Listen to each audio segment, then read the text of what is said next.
Елиезер. За патот. За вистината. За животот.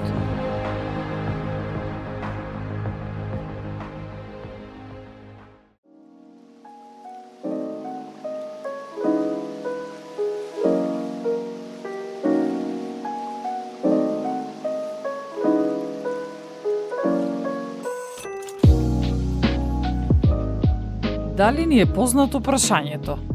Дали ти е умот тука? Или дали си со умот тука?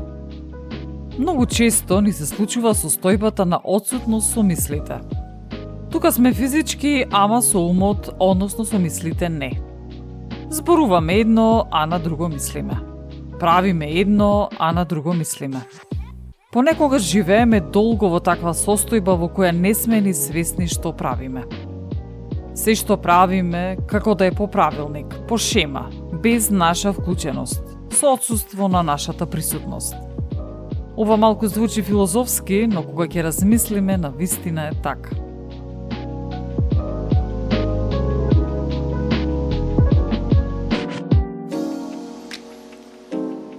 Чувството дека сме во трка на која и нема крај е тешко. И самата помисла на тоа уморува. Започнувајќи го денот со планови за тоа што треба да се направи, па до самиот крај на денот, легнувајќи, умот ни процесира се што беше, како беше, што направивме, што не, што треба да направиме и никако да имаме мир.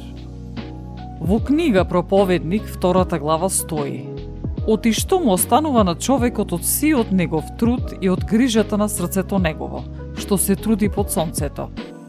Бидејќи сите денови му се мачни, а трудовите негови неспокојство. Дури ноќе срцето негово не знае за мир. Ете, и тоа е суета.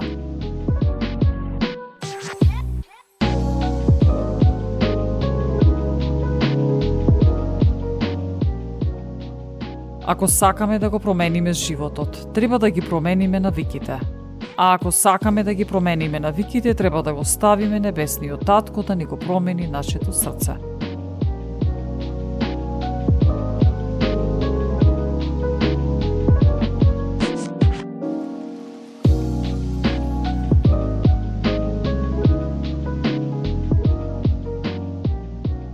Што направи Исус Христос за 3 години?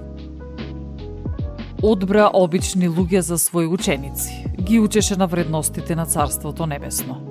Во исто време лекуваше болни, ги избавуваше од демони, воскреснуваше мртви, ги поучуваше луѓето, се соочуваше со фарисеите, со сите кои го одобруваа злото.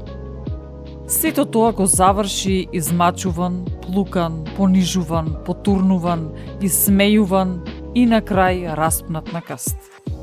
Немаше поголема задача од неговата на светот. Како успеа во сето тоа? Зарем неговиот ум не беше преплавен со се и се што? Зарем не доживеа колапс или со денешна терминологија прегорување? Зарем е лесно да се живее и да се успее во свет кој не те разбира? И плюс, не си од овој свет. Како што и рече, вие не сте од светот, затоа и светот не ве засака.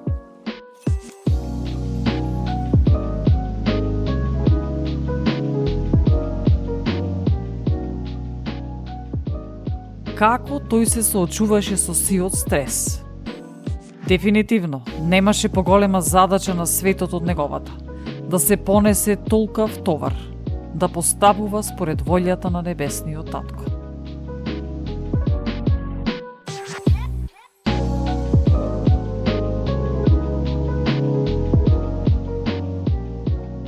Една од најважните работи што ги правеше Христос беше редовното и свесното создавање простор и време за да го чуе Небесниот Татко што треба да прави и како треба да постапува.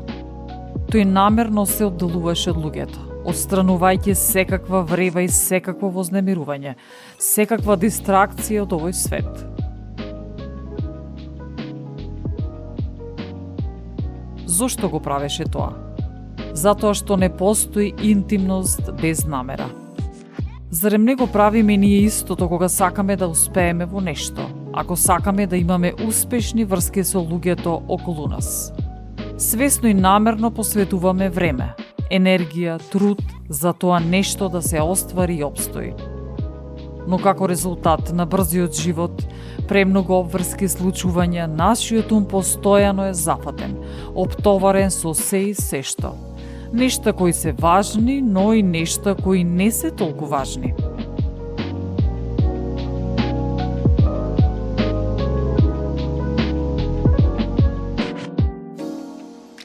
За се ќе најдеме време, а време и енергија за комуникација со небесниот татко не. Се друго некако е оправдано, ама свесното и намерно самување со својот создател не е. Ако прочитаме во сите случаи што се наведени во Божиот збор, иако Исус Христос беше притиснат да ги оствари сите очекувања од луѓето и ситуациите, тој свесно и намерно ќе се повлечеше. И во саменост, за да се одмори да се моли, да зборува со небесниот татко, да го слушне неговиот глас. Во Евангелие според Марко 1.35 е напишано: а наутро, додека уште беше темно, стана, излезе и отиде во пусто место, и таму се молеше.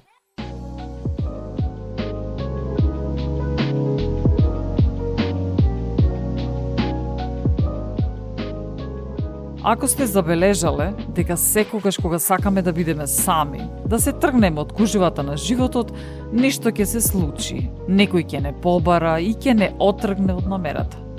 Божиот збор продолжува вака: Симон и другите тргнаа да го бараат.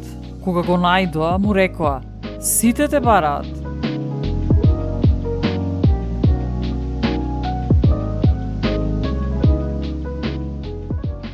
Навистина, понекогаш ни изгледа како мирот да е недостижен. Се повеќе обврски, побарување од луѓето, дополнителни случувања и слично. А што правиме ние? Тураме од нашата чаша и даваме, и даваме, и даваме, се додека нашата чаша се испразни. И мора да признаеме дека на некој од нас чашата е веќе празна. Се согласуваме?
Исус Христос дојде за да имаме живот и тоа живот во изобилие.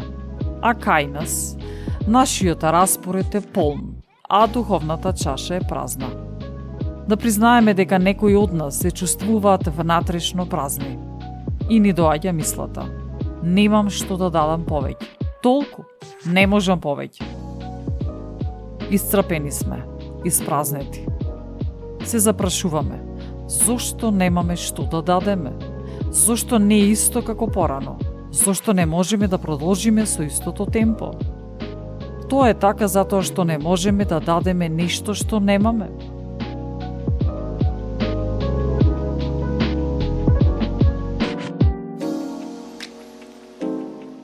Затоа Исус Христос ни даде пример, начин како свесно и намерно да паузираме, да застанеме.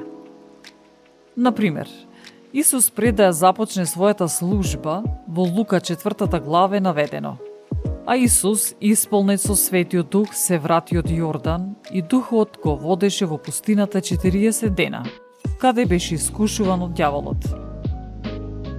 Исус се врати во силата на Духот во Галилеја и гласот за него се разнесе по целата околина.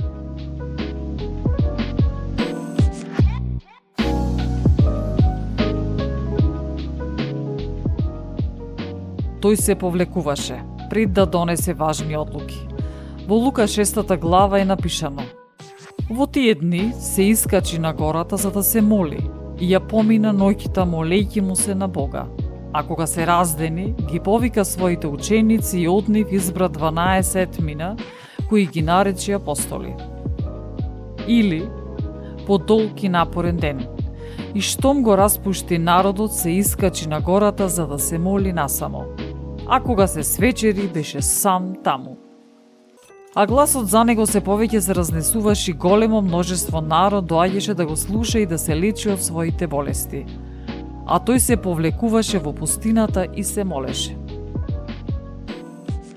Кога му беше тешко, кога добиваше лоши вести, Исус го правеше истото. Во Матеј пишува: го безглавија Јован во затворот и неговата глава беше донесена на послужавник и дадена на девојката, а таа ја однесе на мајка си. И неговите ученици дојдоа, го зедоа телото и го погребаа и отидоа и му јавија на Исус. А кога го чутоа, Исус се повлече оттаму со кораб во пусто место, насамо.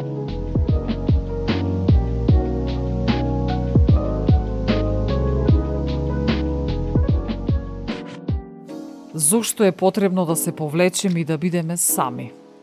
Затоа што не можеме да даваме доколку не земеме. Не можеме да тураме од нашата чаша без да ја надополниме. Свесно или несвесно, кој помалку, кој повеќе, го правиме токму ова. Трчаме на сите страни, сакаме да постигнеме се, да се докажеме дека сме најдобри, присутни на сите места, на сите случувања, во сите области, а при тоа се случуваат непланирани случувања на работното место, во семејството, на личен план и така натаму. Чашата се празни и не обрнувајќи на тоа мислиме дека сме успешни и силни, се додека не ја потрошиме и последната капка. Зошто го правиме ова? Дали сакаме да бидеме совршени, имаме високи стандарди, или пак немаме поставени граници и одиме во крајност, па се само жртвуваме?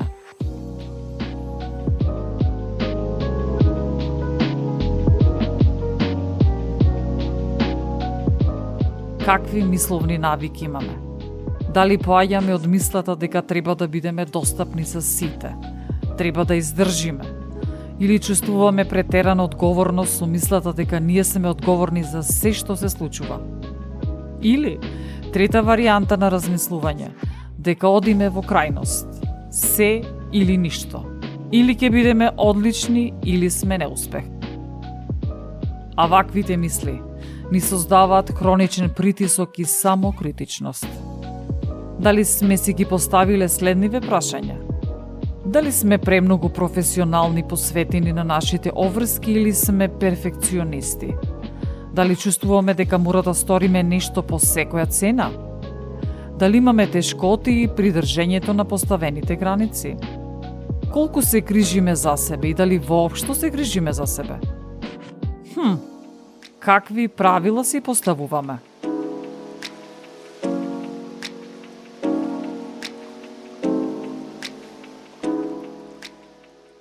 Игнорирањето на ваквата состојба, сметајќи ја како неважна, ќе доведе до чувство на енергетска исцрпеност, хроничен замор, ментална дистанца или негативност кон работата и луѓето, во форма на цинизам, намалена самодоверба, разразливост и чувство дека не ми е гајле.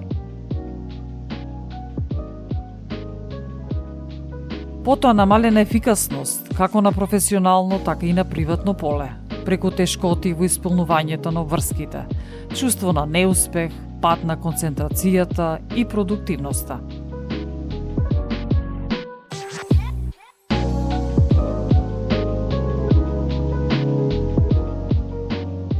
Понекогаш не сме ни свесни дека сакајќи и обидувајќи се да направиме се најдобро, го уништуваме најдоброто во нас. Имено, создадени сме прекрасни и со посебен печат и уникатност, што небесниот татко ги вткал во нас. А со таквиот начин на функционирање ние всушност го уништуваме Божјото во нас и самите нас. Што стои во позадина на оваа представа за нас? Дали нашата вредност е определена од тоа колку повеќе работиме и даваме, од нашите дела, од тоа како изгледаме, каков печаток оставаме? Сето тоа е во ред, но до која граница? По која цена? А што ќе се случи доколку намалиме со тоа темпо? Ќе изгубиме нешто? Од што се плашиме?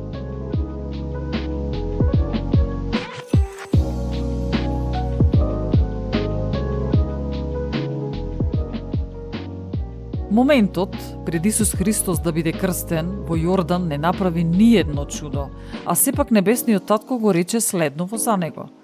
Кога се крсти сиот народ, се крсти Исус и кога се молеше, небото се отвори и Светиот Дух слезе на него во телесен облик како гулаб и се чу глас од небото. Ти си мојот возлюбен син, во тебе мојата милина.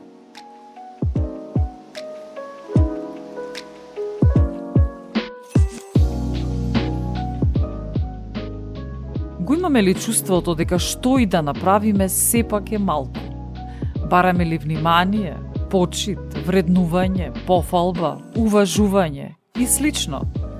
Какви и чии норми исполнуваме? Која е цената што ја плаќаме? Истите зборови се упатени до секој од нас. Ти си мојот возлюбен син, во тебе мојата милина. Ти си мојата возлюбена ќерка, во тебе мојата милина.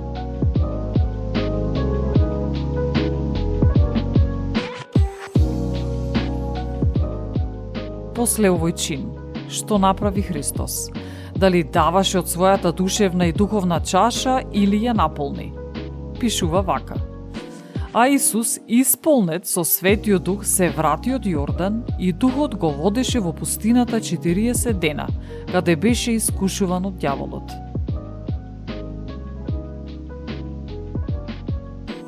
Христос намерно сакаше да биде во присуство на Севишниот, за да има сила, мудрост, остроумност, вера и се што му беше потребно за да ја исполни својата мисија.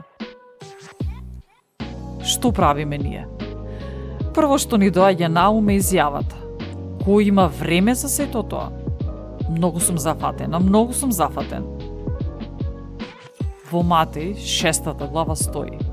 А ти, кога ќе се молиш, влези во својата соба, затвори ја вратата и помоли му се на твојот невидлив небесен татко, кој го гледа тоа што е тајно и ќе те награди јавно.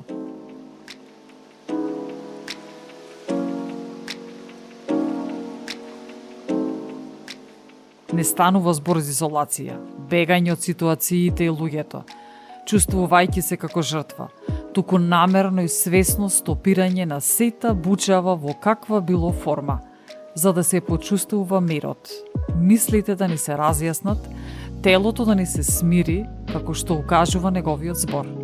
Ти си светило на нозете мои, светлина на патеката моја.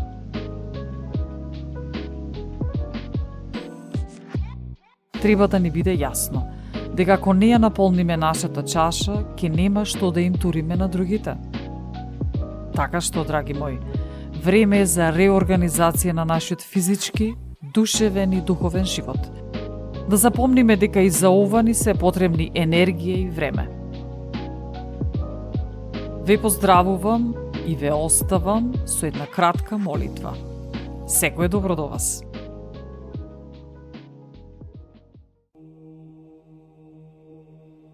Молитва за владење со себе. Кој да ми даде стража за устата моја и печат на разумот врз устните мои, да не паднам поради нив и јазикот мој да не ме погуби. Господи, Оче небесни и Господари на мојот живот, не остави ме на нивната волја, не остави поради нив да пропаднам.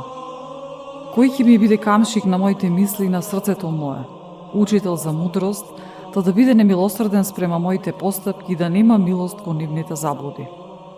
Да гревовите мои да не се намножуваат и заблудите мои да не станат многу, да паднам пред моите противници и да се радуваат моите непријатели. Господи, Оче и Боже на животот мој, не давај очите мои да се возгордеат. Отстрани ги од мене сите грешни желби. Желбите на стомакот и на сладострастите да не надвладеат над мене. На душа бесстрамна не предавај ме. Во моќното име на Господ Исус Христос. Амин.